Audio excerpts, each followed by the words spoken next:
Kasunod ng kanilang pagsita sa police Halloween costume, tututukan naman ng National Police Commission o NAPOLCOM ang mga illegal retailer ng police uniform.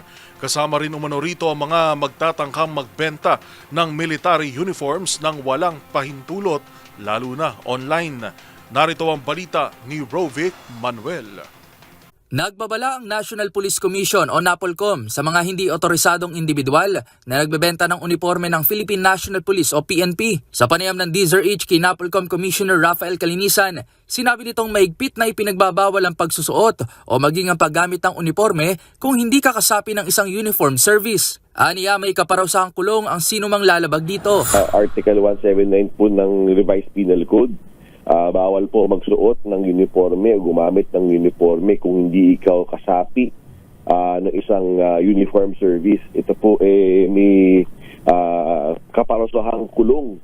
Kaya hindi po pwedeng sabihin na costume lang. Nilinaw rin ni Calinisan na hindi lamang uniforme ng kapulisan ang bawal na gayahin, kundi maging sa mga kasundaluhan at sa kahit anong otoridad. Mandato rin kasi aniya ng komisyon na bantayan at pangalagaan ang moral ng bawat pulis upang ang kanilang imahe ay mapanatili sa tagapagtanggol ng bayan at hindi magamit sa masamang gawain ng ilan. Ang trabaho po ng NAPOLCOM din pagpatupad yung anong batas natin dito. Kung alam namin na bawal, talaga pinalaban ho namin. Siyempre, isipin mo na lang, kung ikaw ay isang miyembro ng kapulisan at ginagamit na improperly yung inyong uniforme, siyempre aangal ho kami. Buti nga ho kung costume lang ginagamit yung uniforme ng